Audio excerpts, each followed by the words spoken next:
Assalamualaikum warahmatullahi wabarakatuh. Kali ini kelompok kami akan membahas materi mengenai peran Komisi Pemberantasan Korupsi atau KPK dalam pemberantasan korupsi. Yang pertama, saya akan membahas visi, misi, dan strategi KPK. Visi KPK adalah mewujudkan Indonesia yang bebas korupsi. Misi KPK adalah penggerak perubahan untuk mewujudkan bangsa yang anti korupsi. Nah, dalam hal strategi, KPK meliputi dua hal. Yang pertama, strategi berdasarkan waktu. Yang kedua, strategi berdasarkan tugasnya. Yang termasuk ke dalam strategi berdasarkan waktu adalah strategi jangka pendek, strategi jangka menengah, dan strategi jangka panjang. Sedangkan yang termasuk ke dalam strategi berdasarkan tugasnya adalah strategi pembangunan kelembagaan, strategi pencegahan, strategi penindakan, dan strategi penggalangan keikutsertaan masyarakat.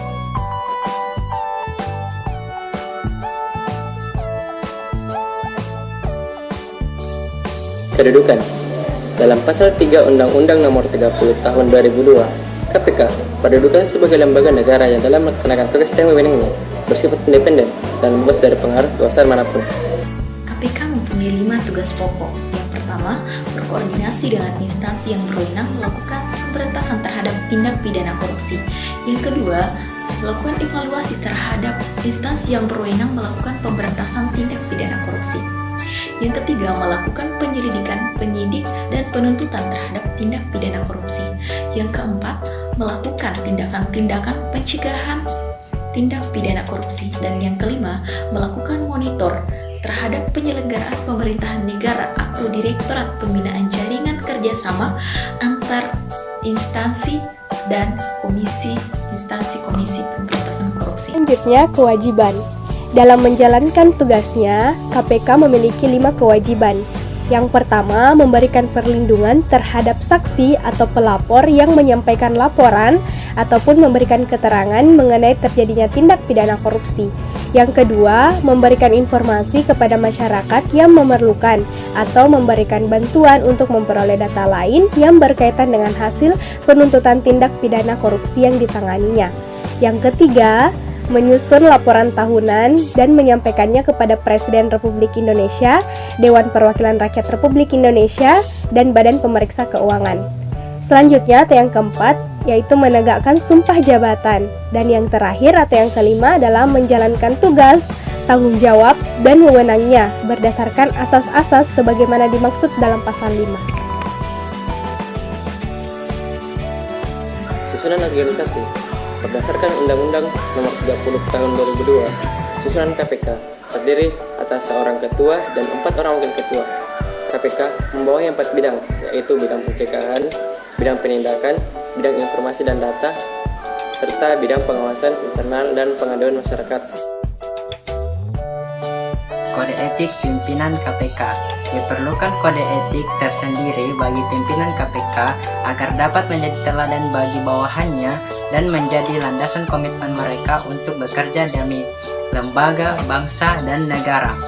Menurut keputusan pimpinan KPK tentang Kode Etik Pimpinan KPK Republik Indonesia, Kode Etik Pimpinan KPK merupakan norma yang harus dilaksanakan oleh pimpinan KPK dalam menjalani kehidupan pribadinya dan mengelola organisasi KPK. Pelanggaran Kode Etik. Pelanggaran Kode Etik Pimpinan KPK dikenakan sesuai dengan tingkat kesalahannya. Selanjutnya, sekilas keberhasilan KPK. Kerja keras KPK sejak dibentuk tahun 2003 yang lalu membuahkan hasil. Catatan Indeks Persepsi Korupsi atau IPK di Indonesia pun dari tahun ke tahun mengalami peningkatan. Hal ini menandakan bahwa KPK tidak sia-sia dibentuk. Walaupun kenaikan IPK tersebut bukanlah semata-mata prestasi KPK, tapi paling tidak kehadiran KPK turut menyumbang secara signifikan dalam kenaikan Indeks Persepsi Korupsi di Indonesia. Hal itu juga dikarenakan sikap KPK yang sangat tegas dan tanpa kompromi melawan korupsi. Keberhasilan KPK yang dapat ditunjukkan kepada publik adalah banyaknya pejabat eksekutif seperti mantan menteri, pejabat departemen pemerintahan, gubernur, wali kota, dan bupati, kalangan legislatif seperti anggota DPR dan DPRD, anggota KPU, dan kalangan swasta yang diseret ke pengadilan karena akibat perbuatannya melakukan tindak pidana korupsi. Berikut ini dikemukakan beberapa kasus atau tindak pidana korupsi yang dilakukan para pejabat yang saya sebutkan tadi yang berhasil diungkap dan diajukan ke meja pengadilan oleh KPK. Kasus yang pertama adalah kasus Mulyana Wirakusuma, yaitu anggota KPU periode 1999 sampai 2004. Mulyana Wirakusuma telah terbukti melakukan tindak pidana korupsi dalam 2 kasus yang sama, namun berbeda kapasitas. Yang pertama adalah melakukan penyuapan kepada auditor investigatif Badan Pemeriksa Keuangan atau BPK Haryansyah Salman, dan yang kedua melakukan korupsi pengadaan kotak suara pemilihan umum. KPK terus menindaklanjuti kasus penyelewengan dana oleh Departemen Kesehatan yang diduga merugikan negara hingga puluhan miliar rupiah. Menurut Johan Budi, Ketua Biro Humas KPK, Ahmad Suyudi hanya diperiksa sebagai saksi selama kurang lebih 12 jam. Pemeriksaan ini dilakukan untuk mengetahui sejauh mana keterlibatannya dalam tindak korupsi pengadaan barang alat-alat kesehatan. Ahmad Suyudi sendiri tidak mau banyak berkomentar ketika selesai menjalani pemeriksaan. Baik-baik semua, baik. Kenapa terjadi markup Pak di kesehatan itu Pak tahun 2003 Pak?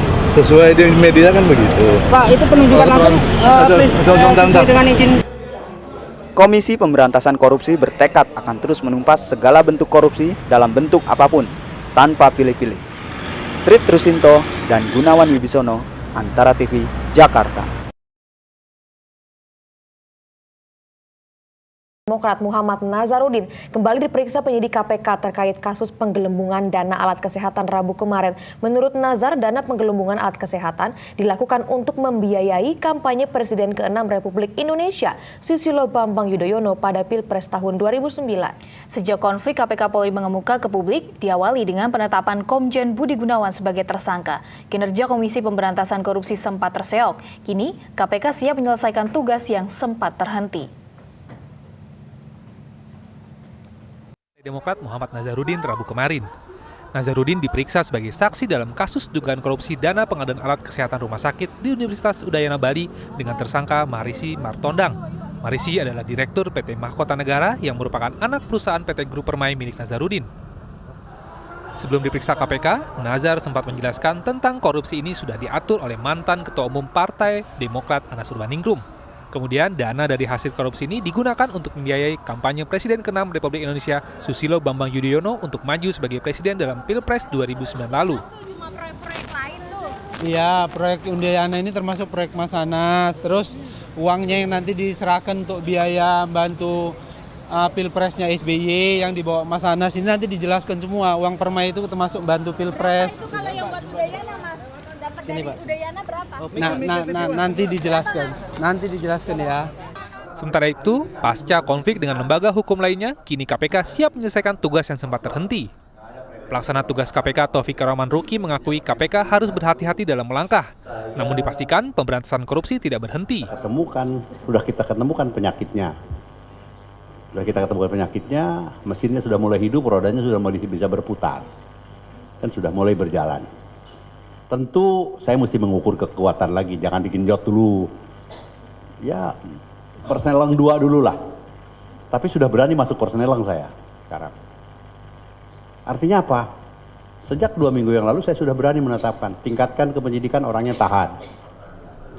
Pimpinan KPK menargetkan dalam sisa jabatan yang tinggal 10 bulan lagi, kelima pimpinan akan segera merampukan proses penyelidikan agar kepemimpinan selanjutnya tidak akan terbebani oleh tugas yang belum selesai. Tim Liputan, Kompas TV.